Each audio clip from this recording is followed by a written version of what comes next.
Fitoteknologi Kontemporer Buku 3.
Assalamualaikum warahmatullahi wabarakatuh.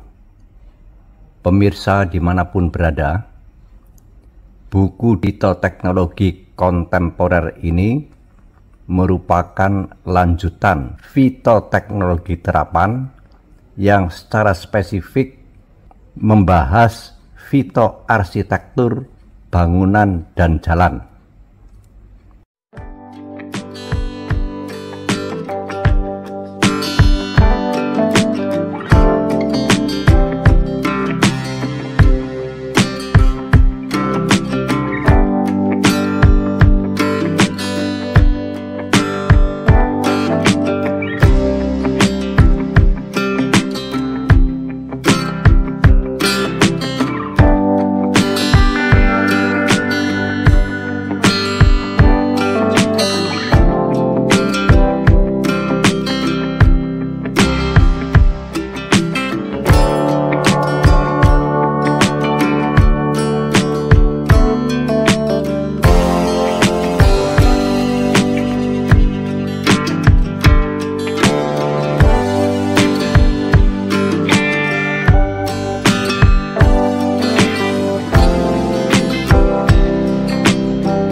Bab 4 ini membahas salah satu bidang fitoteknologi kontemporer, yaitu fitoteknologi terapan yang memfokuskan pada fitoarsitektur bangunan dan jalan.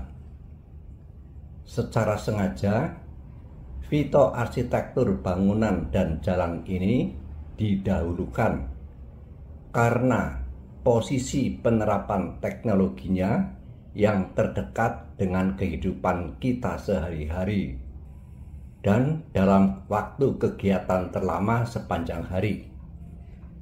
Juga dimaksudkan untuk memulai penerapan fitoteknologi dalam keseharian mulai dari rumah sendiri. Untuk mengingatkan kembali pengertian fitoarsitektur.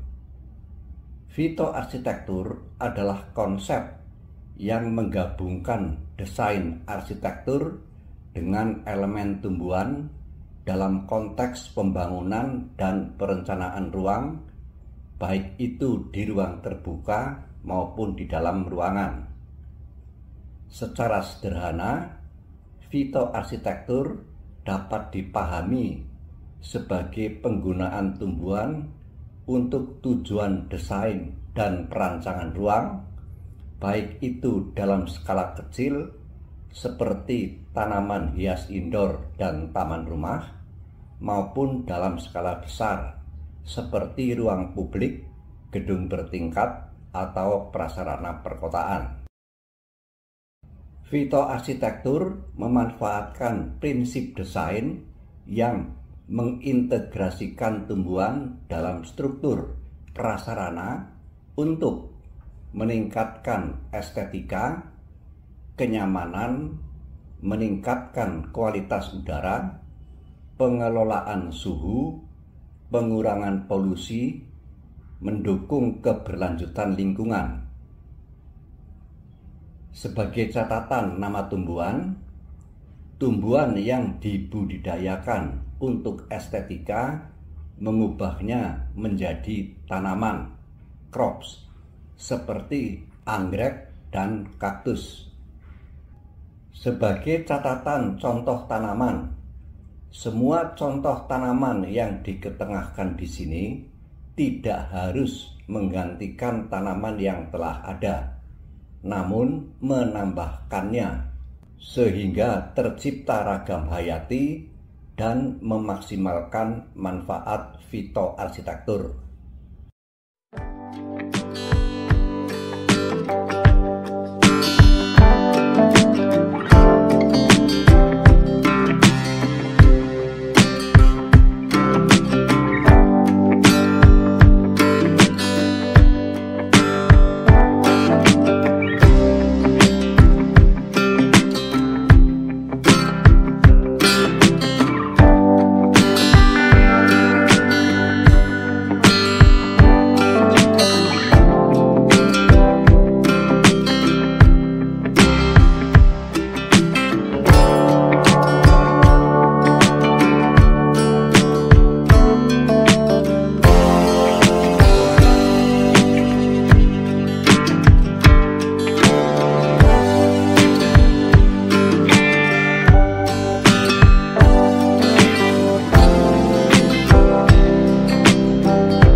Sekilas filoproses pada fitoarsitektur bangunan dan jalan. Proses di filosfer, filoproses, terkait dengan penanganan pencemar udara melibatkan berbagai mekanisme, baik yang langsung oleh tumbuhan seperti penyerapan gas berbahaya maupun oleh mikroba yang hidup di permukaan daun seperti degradasi polutan. Tumbuhan dan mikroba di filosfer dapat berperan dalam mengurangi polusi udara melalui serapan gas, degradasi mikroba, dan pengurangan dampak polutan terhadap kualitas udara. Oleh karena itu, pemahaman tentang proses-proses ini penting dalam upaya mitigasi polusi udara, terutama di area bangunan dan jalan.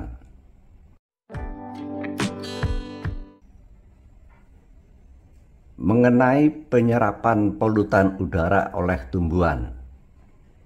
Penyerapan gas daun tumbuhan memiliki stomata yang berfungsi untuk pertukaran gas, termasuk menyerap polutan udara berupa gas berbahaya seperti ozon, nitrogen oksida, amonia, dan sulfur dioksida melalui stomata mereka.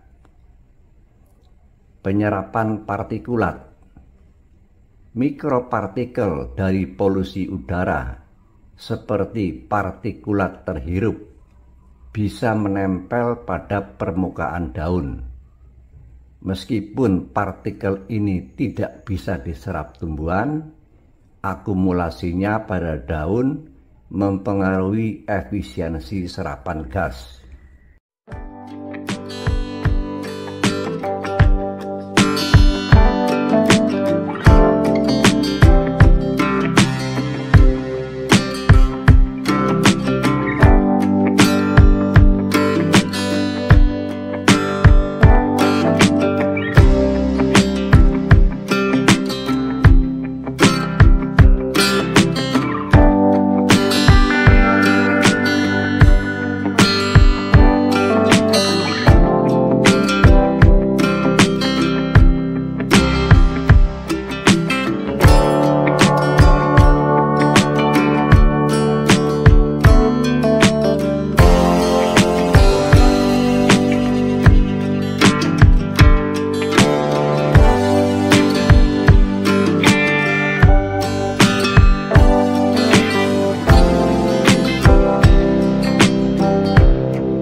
Degradasi mikrobiologis pada filosfer.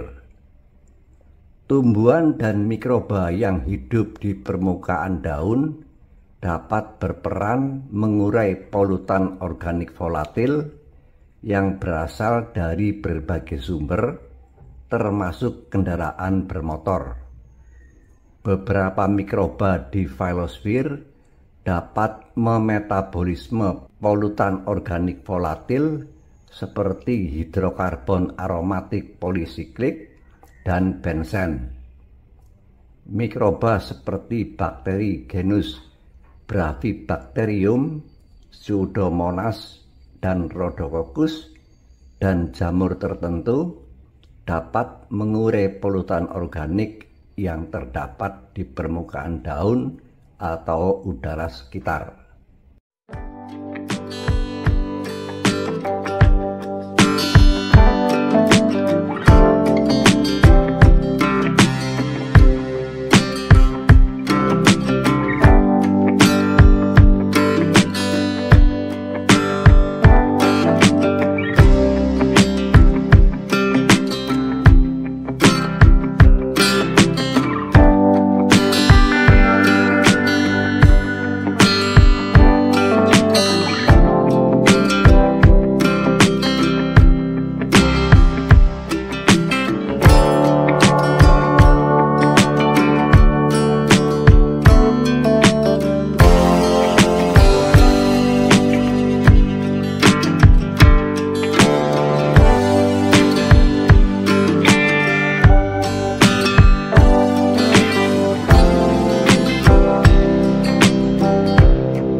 Produksi senyawa antimikroba.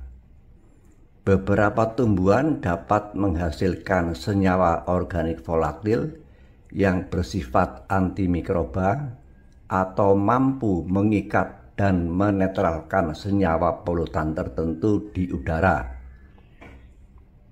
Sebagai contoh, tumbuhan seperti pohon pinus menghasilkan terpenoid yang berfungsi sebagai senyawa antimikroba yang dapat membantu mengurangi dampak patogen atau senyawa pencemar udara tertentu.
Jumlah dan keragaman mikroba pada dedaunan dan batang.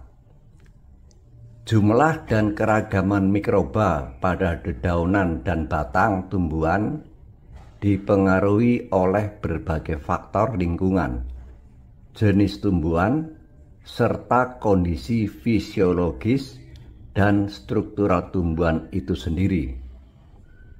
Baik dedaunan maupun batang tumbuhan menyediakan habitat bagi beragam mikroba, namun komposisi dan keragaman mikroba memiliki perbedaan yang mencolok. Berikut penjelasan tentang jumlah dan keragaman mikroba pada kedua bagian tersebut.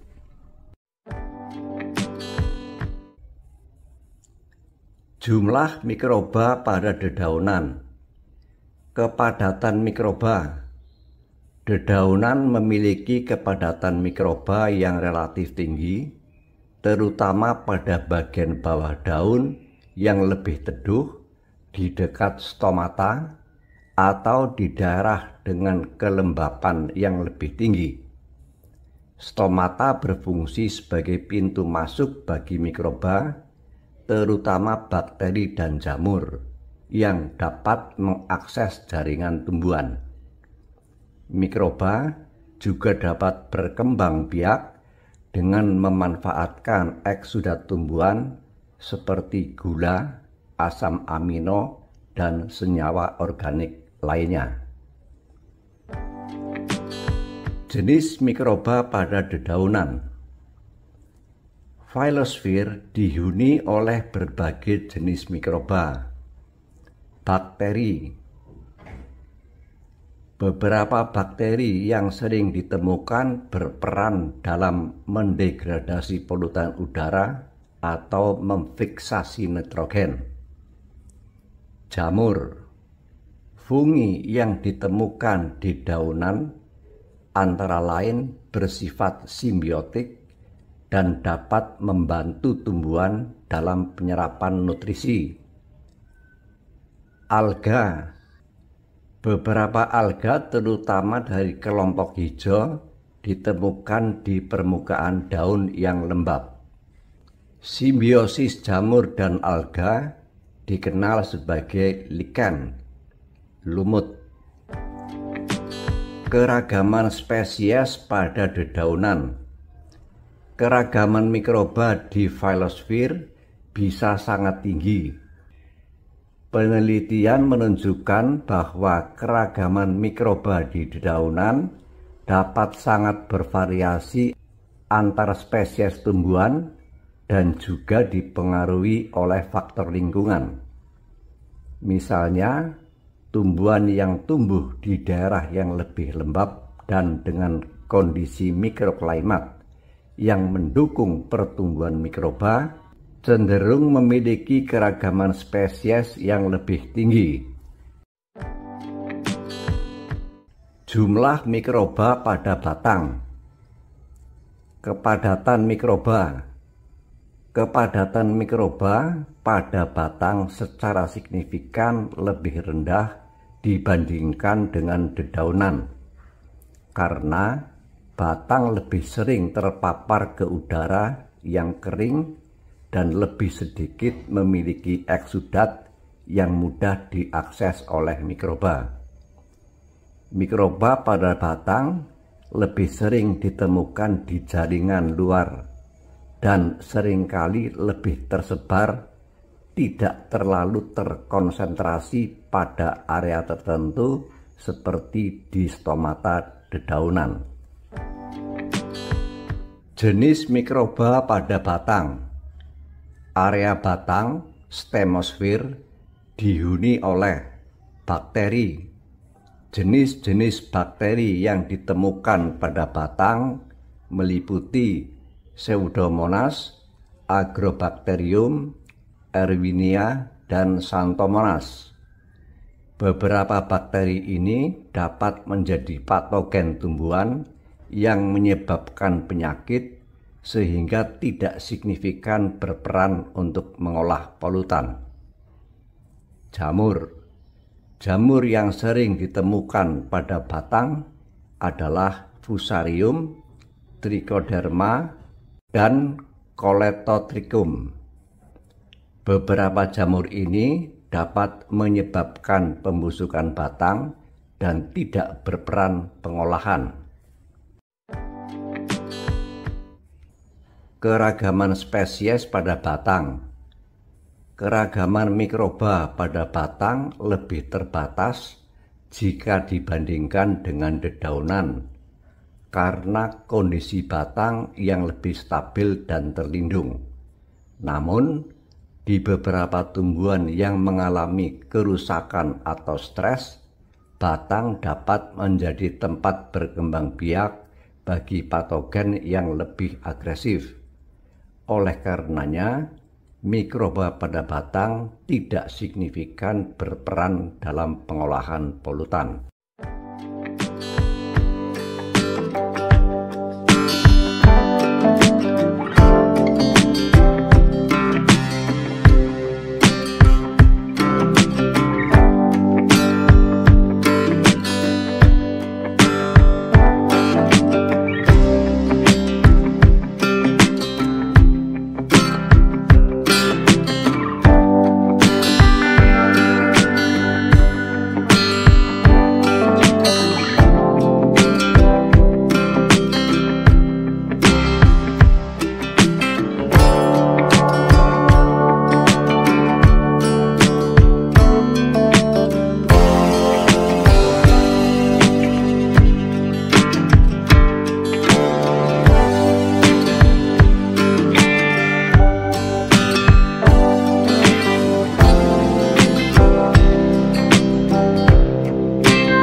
Kesimpulan perbandingan mikroba di dedaunan dan batang. Jumlah mikroba dedaunan phyllosphere memiliki kepadatan mikroba yang lebih tinggi karena lebih banyak terpapar kelembapan, udara, dan eksudat tumbuhan yang dapat mendukung pertumbuhan mikroba. Batang stemosfer memiliki kepadatan mikroba yang lebih rendah karena kondisi lingkungan yang lebih stabil dan permukaannya yang lebih keras serta terlindung dari paparan sinar matahari. Keragaman mikroba. Dedaunan memiliki keragaman mikroba yang lebih tinggi karena interaksi langsung dengan atmosfer yang lebih dinamis dan variasi habitat yang lebih besar, misalnya di stomata, permukaan daun, dan celah. Batang memiliki keragaman mikroba yang lebih terbatas dan tetap menjadi habitat bagi mikroba, namun keberadaannya tidak signifikan untuk pengolahan polutan. Signifikansi filoproses.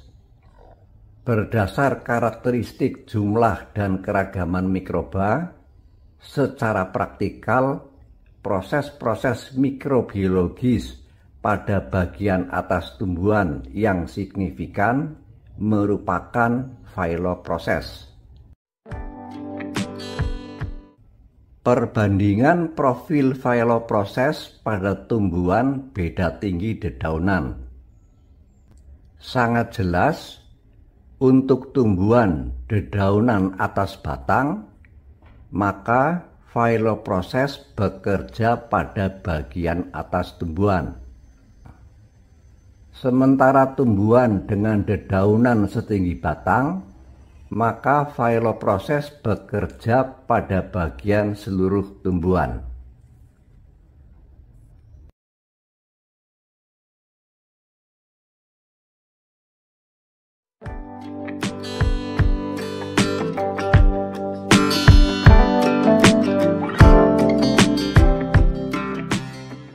Fitoarsitektur bangunan mulai dikenal pada awal abad ke-20 dengan munculnya konsep vertical garden di bangunan komersial.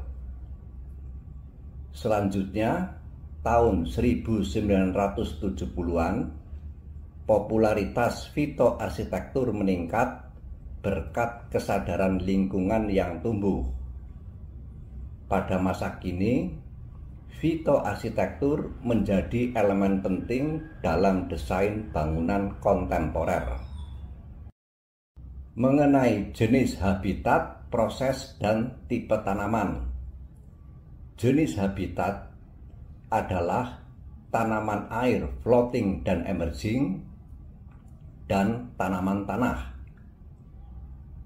Fitoproses terutama adalah filoproses, yaitu proses biologis yang terjadi pada dedaunan tanaman. Itu sebabnya tanaman air efektif adalah floating dan emerging. Untuk tipe tanaman, dianjurkan keragaman tipe tanaman C3, C4 plus CAM untuk serapan gas sepanjang waktu siang malam.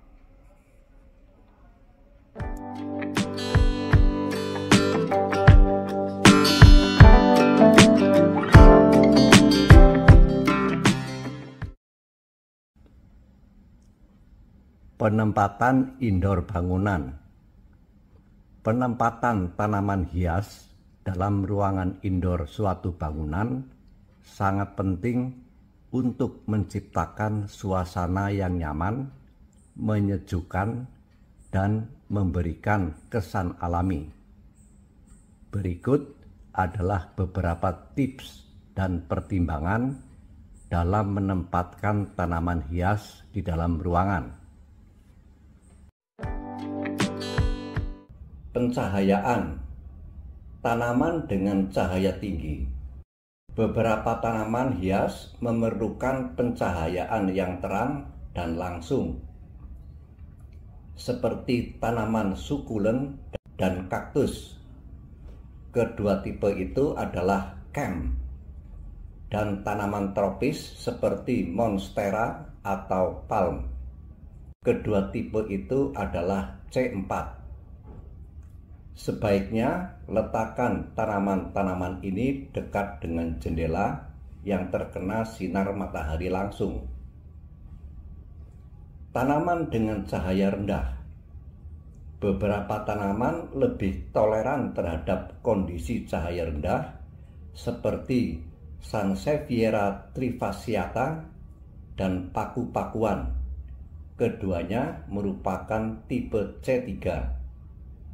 Tanaman ini dapat ditempatkan di sudut ruangan yang lebih gelap atau jauh dari jendela. Penataan berdasarkan fungsi ruangan. Ruang tamu. Tanaman hias dengan bentuk besar dan dramatis seperti pohon kelapa atau tanaman dengan daun lebar seperti Monstera dapat menjadi focal point atau elemen dekorasi yang menarik di ruang tamu. Dapur. Tanaman seperti basil, mint, atau thyme bisa diletakkan di rak dapur dekat jendela untuk memberi kesan segar serta berfungsi praktis sebagai tanaman rempah. Kamar tidur. Tanaman dengan sifat penyaring udara dan yang tidak memerlukan cahaya langsung seperti lavender cocok diletakkan di kamar tidur karena dapat meningkatkan kualitas udara dan rasa tenang. Ukuran dan bentuk tanaman. Pilih tanaman yang sesuai dengan ukuran ruang. Untuk ruangan kecil, pilih tanaman dengan ukuran lebih kecil atau tanaman gantung seperti ivy atau photos yang bisa menggantung di rak atau dinding. Untuk ruangan besar, tanaman dengan ukuran besar seperti pohon palem, monstera, atau rubber plant dapat memberikan kesan alami yang lebih kuat. Penggunaan pot dan media tanam. Pilih pot yang sesuai dengan gaya ruangan, baik itu pot minimalis, pot kayu, atau pot keramik yang memberi kesan elegan. Pertimbangkan juga kebutuhan drainase tanaman agar air tidak menggenang di dalam pot dan menyebabkan akar membusuk. Tempatkan tanaman di tempat yang tepat. Teras atau balkon. Untuk tanaman yang membutuhkan sinar matahari langsung, tempatkan tanaman di balkon atau teras yang mendapat cukup cahaya. Rak atau meja. Tanaman kecil dapat ditempatkan di rak buku atau meja. Rak vertikal dapat menjadi pilihan praktis untuk menanam beberapa tanaman dalam satu tempat. Pemeliharaan tanaman. Pastikan untuk memeriksa kelembapan tanah secara teratur. Tanaman indoor seringkali tidak perlu disiram terlalu sering, namun pastikan untuk memberi air yang cukup saat tanah terasa kering. Tanaman indoor juga perlu dibersihkan dari debu agar daun tetap sehat dan proses fotosintesis dapat berjalan optimal. Penempatan strategis. Penyaringan udara. Tanaman seperti spider plant, peace lily, atau photos dapat membantu menyaring polutan di dalam ruangan. Harmoni dengan desain interior. Penempatan tanaman harus melengkapi desain interior. Jika ruangan bergaya modern, pilih tanaman dengan bentuk geometris atau yang lebih minimalis. Jika ruangan bergaya natural atau konvensional, tanaman dengan daun berwarna cerah dan penampakan organ-organnya akan sangat cocok. Dengan penempatan yang tepat, tanaman hias tidak hanya menambah estetika, tetapi juga dapat meningkatkan kualitas udara dan menciptakan atmosfer yang lebih menyenangkan di dalam rumah atau kantor.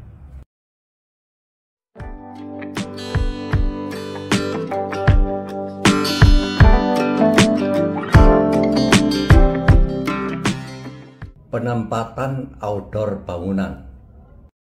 Penempatan tanaman hias di outdoor bangunan sangat penting untuk menciptakan suasana yang nyaman, estetik, dan fungsional. Selain memperindah tampilan bangunan, tanaman juga dapat memberikan manfaat seperti peneduh, meningkatkan kualitas udara, dan mengurangi suhu panas.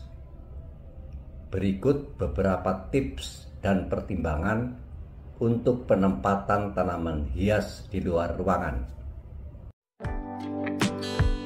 Pertimbangkan paparan sinar matahari. Tanaman yang membutuhkan banyak sinar matahari. Tempatkan tanaman seperti sukulen, kaktus, dan tanaman berbunga tropis di area yang terpapar sinar matahari langsung seperti teras depan, taman, atau balkon yang menghadap ke matahari. Tanaman yang menyukai naungan. Pilih lokasi yang terlindung dari sinar matahari langsung seperti di bawah pohon besar atau di area dengan dinding yang memberi bayangan. Tanaman seperti pakis, ivy, atau anggrek akan tumbuh baik di tempat seperti ini. Memperhatikan ruang dan ukuran tanaman. Tanaman besar seperti pohon atau semak-semak dapat ditempatkan di sepanjang pagar, taman, atau halaman depan. Mereka memberikan kesan dramatis dan dapat menjadi titik fokus di area luar ruangan. Tanaman kecil atau tanaman gantung cocok ditempatkan di balkon, teras, atau di sekitar jendela sebagai elemen dekoratif. Pemilihan pot atau wadah tanaman. Gunakan pot yang tahan terhadap cuaca luar seperti pot terakota, fiberglass, atau plastik keras yang dapat menahan panas dan hujan. Pastikan pot memiliki lubang drainase untuk mencegah air tergenang. Pilih pot yang sesuai dengan ukuran tanaman dan keseluruhan desain area luar ruangan agar tampilan lebih harmonis. Meningkatkan keindahan dengan penataan. Taman vertikal. Untuk area yang terbatas, pertimbangkan untuk menggunakan tanaman vertikal dengan rak atau dinding tanaman.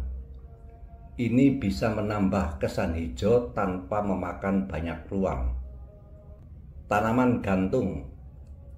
Tanaman hias gantung seperti tanaman paku, ivy, atau anggrek bisa dipasang di area langit-langit teras atau pergola untuk menambah dimensi vertikal.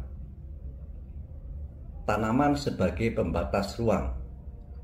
Tanaman seperti bambu atau semak-semak kecil bisa digunakan untuk menciptakan pembatas alami antara area yang berbeda, seperti antara ruang duduk dan taman atau antara taman depan dan belakang. Perhatikan kondisi cuaca. Di daerah dengan iklim panas dan kering, pilih tanaman yang tahan panas dan membutuhkan sedikit air, seperti lavender atau pohon zaitun. Di daerah dengan iklim hujan atau lembab, pilih tanaman yang lebih toleran terhadap kelembapan dan cuaca basah, seperti hosta atau begonia. Fungsionalitas dan estetika. Tanaman bisa menjadi solusi untuk menciptakan privasi, misalnya dengan menanam tanaman merambat di pagar atau membuat dinding tanaman. Untuk area outdoor yang sering digunakan, pilih tanaman dengan warna atau aroma yang menyenangkan, seperti lavender atau gardenia yang memberikan suasana relaksasi. Pilih tema atau gaya tanaman. Anda dapat memilih tema tertentu seperti taman tropis, Mediterania, atau taman zen untuk menciptakan suasana yang konsisten. Misalnya, taman tropis bisa melibatkan tanaman dengan daun besar dan berwarna cerah, sementara taman Mediterania mengutamakan tanaman seperti lavender, rosemary, dan pohon zaitun. Penempatan tanaman hias di outdoor bangunan sangat bergantung pada desain keseluruhan, fungsi yang diinginkan, dan pemeliharaan tanaman. Dengan pemilihan yang tepat, tanaman hias dapat meningkatkan keindahan serta kenyamanan area luar rumah atau bangunan. Penempatan fasad hijau bagian luar bangunan merujuk pada integrasi elemen vegetasi seperti tanaman atau kebun vertikal. Tujuannya adalah untuk reduksi suhu. Tanaman dapat menyerap panas dan mengurangi efek panas perkotaan sehingga menurunkan suhu di sekitar bangunan. Juga peningkatan kualitas udara. Tanaman menyaring polutan dan menghasilkan oksigen, meningkatkan kualitas udara di sekitar bangunan. Efisiensi energi. Fasad hijau membantu mengurangi kebutuhan pendinginan dengan memberi naungan dan mengurangi beban pada sistem pendingin. Estetika. Fasad hijau memberikan tampilan alami yang menarik dan meningkatkan citra estetika bangunan. Penempatan fasad hijau harus mempertimbangkan faktor seperti arah matahari, ketersediaan air, dan jenis tanaman yang sesuai dengan iklim lokal. Pilihan jenis tanaman sangat penting agar dapat tumbuh dengan baik di lingkungan vertikal dan memberikan manfaat maksimal. Beberapa jenis tanaman yang umum digunakan untuk fasad hijau antara lain tanaman merambat. Tanaman ini cocok untuk fasad vertikal karena dapat merambat pada struktur bangunan. Beberapa pilihan yang umum adalah sirih gading, tanaman yang mudah tumbuh dan bisa merambat dengan cepat. Sisus, tanaman merambat yang kuat dan tahan terhadap berbagai kondisi. Melati, selain dapat merambat, bunga melati memberikan aroma harum. Wisteria, tanaman merambat dengan bunga indah yang dapat memberi kesan estetik pada fasad. Tanaman pendukung, tanaman yang menggunakan rangka atau pagar sebagai penopang untuk merambat, memberikan efek hijau yang padat dan tertata rapi. Antara lain, anggur, tanaman merambat yang dapat memberikan keteduhan serta hasil buah. Rambutan, selain hijau, tanaman ini bisa menghasilkan buah yang menarik. Tanaman sederhana dengan pot. Tanaman dalam pot atau wadah gantung yang dapat dipasang di fasad untuk dekorasi dan manfaat hijau. Antara lain, bambu Jepang, ideal untuk fasad vertikal dengan tampilan eksotis. Lavender menambah warna dan aroma wangi pada fasad. Tanaman daun dan semak. Tanaman ini lebih cocok untuk fasad hijau yang lebih rimbun dan rapat. Antara lain, ivy, tanaman rambat yang cocok untuk menciptakan dinding hijau yang rimbun. Paku-pakuan memberikan efek hijau yang menyegarkan dengan daun yang tebal. Tanaman sukulen dan kaktus, keduanya adalah tipe cam. Tanaman ini cocok untuk iklim kering atau untuk pemeliharaan yang lebih mudah karena membutuhkan air lebih sedikit. Antara lain, aloe vera, tahan panas dan sangat cocok untuk fasad dengan cahaya matahari langsung. Kaktus menambah estetika minimalis dan cocok untuk iklim kering.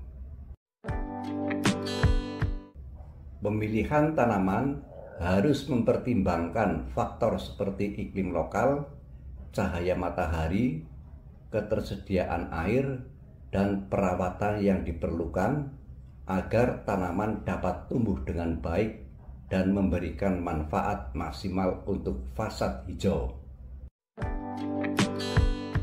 Penempatan outdoor bangunan susun.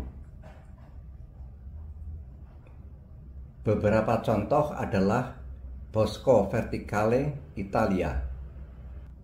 Bangunan apartemen yang diselimuti tanaman rambat dan pohon.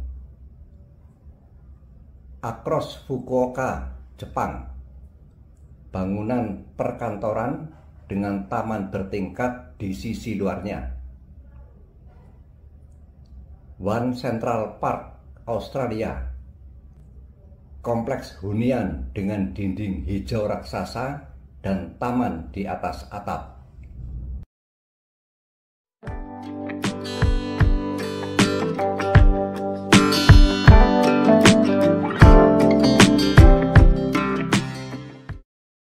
Fitoarsitektur jalan. Penempatan jalan lingkungan. Jalan lingkungan bangunan atau permukiman.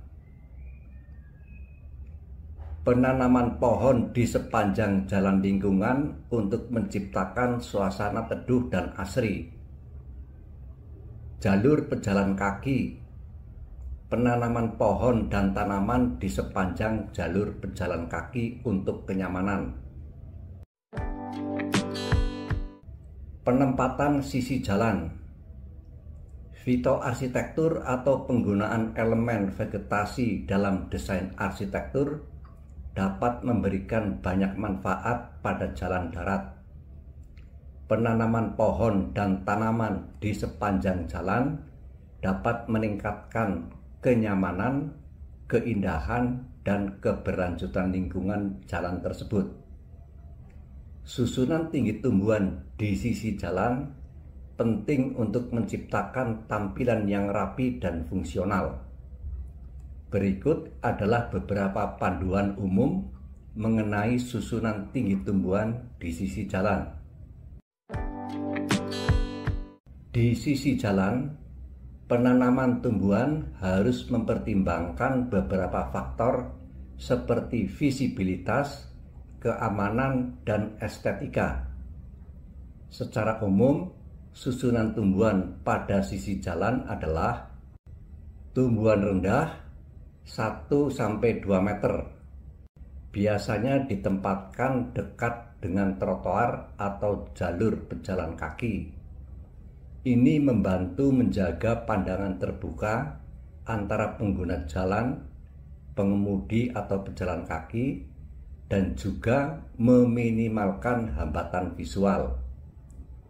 Contohnya adalah semak-semak rendah, bunga hias, rumput, atau tumbuhan ground cover. Tumbuhan sedang 2-5 meter. Biasanya ditempatkan lebih jauh dari jalur kendaraan, tetapi masih cukup dekat untuk memberikan sentuhan alami. Tumbuhan ini dapat berfungsi sebagai pemisah atau penghalang visual antara jalan dan area sekitarnya.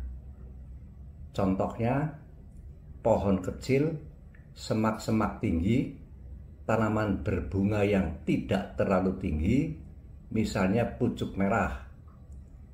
Pohon pucuk merah adalah salah satu contoh tumbuhan dengan dedaunan setinggi pohon yang sangat dianjurkan untuk menjalankan phylloproses secara efektif. Tumbuhan tinggi lebih dari 5 meter. Tumbuhan ini bisa ditempatkan lebih jauh dari jalan utama atau di area yang lebih terbuka, seperti di taman atau area hijau yang lebih besar. Mereka bisa digunakan untuk memberi efek estetika yang dramatis atau sebagai peneduh jalan. Untuk menjalankan phylloproses secara efektif, tumbuhan yang dianjurkan adalah dedaunan setinggi batang. Secara praktis, ciri tumbuhan tersebut berbentuk piramida.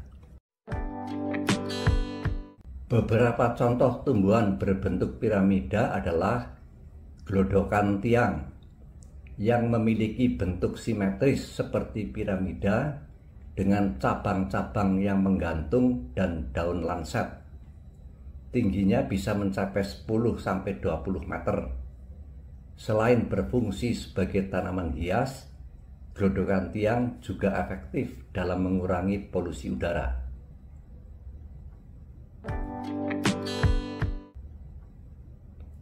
Pohon cemara yang memiliki bentuk kerucut yang jelas dan dapat tumbuh mencapai setinggi 20-30 meter. Daunnya yang rimbun membantu mengurangi penguapan dan memberikan naungan yang baik. Cemara kipas yang tumbuh tinggi dan tegak dengan daun yang menyerupai kipas. Pohon pinus yang memiliki struktur tinggi dan ramping dengan daun jarum. Tingginya dapat mencapai hingga 40 meter. Ketapang kencana yang memiliki bentuk ramping dan tinggi mencapai 10-20 meter dengan tajuk yang menyerupai payung.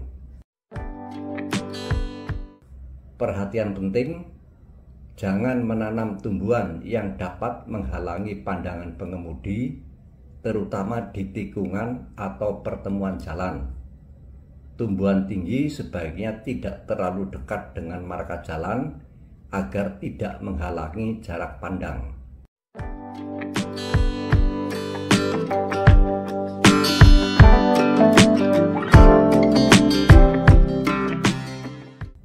Penempatan median jalan. Median jalan adalah area yang memisahkan jalur lalu lintas. Pada median jalan, penanaman tumbuhan dapat menciptakan kesan yang lebih rapi dan meningkatkan estetika kota. Susunan tinggi tumbuhan di sisi jalan dan median jalan sangat penting untuk menciptakan tampilan yang rapi dan fungsional.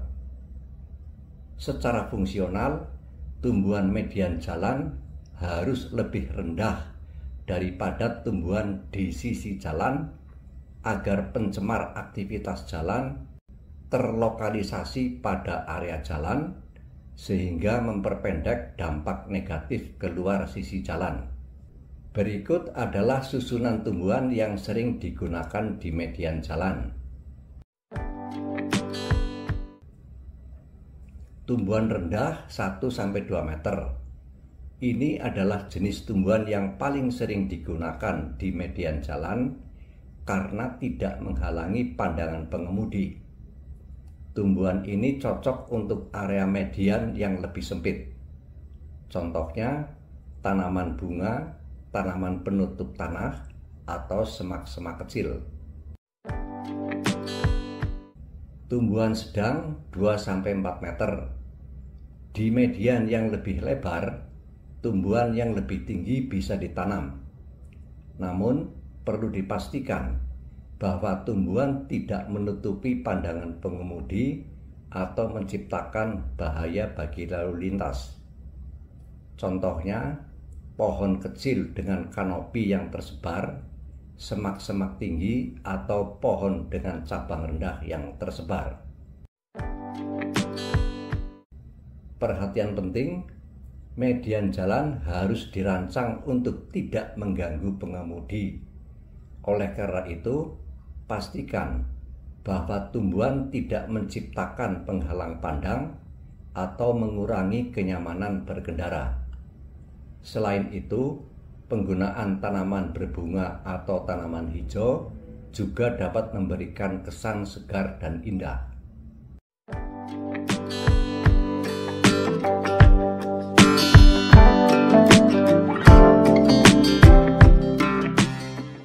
Penanaman dan pemeliharaan tumbuhan jalan. Jenis tumbuhan.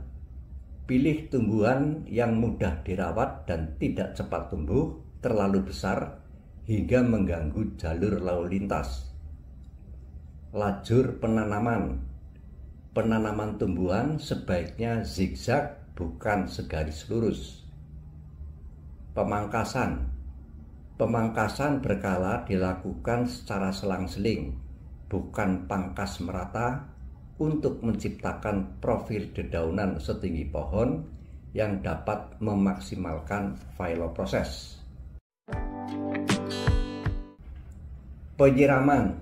Pastikan penyiraman tumbuhan di pagi hari untuk mendukung proses fotosintesis. Penggunaan mobil tangki air perlu memperhatikan tidak mengganggu jam lalu lintas padat, misalnya mulai sekitar jam 9 pagi. Penggunaan sprinkler air adalah baik untuk jalur jalan dengan lalu lintas padat sepanjang waktu. Drainase. Pastikan bahwa penanaman tumbuhan tidak mengganggu aliran air hujan yang bisa menyebabkan genangan air di sekitar jalan.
Terima kasih.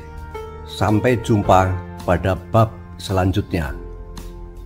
Wassalamualaikum warahmatullahi wabarakatuh.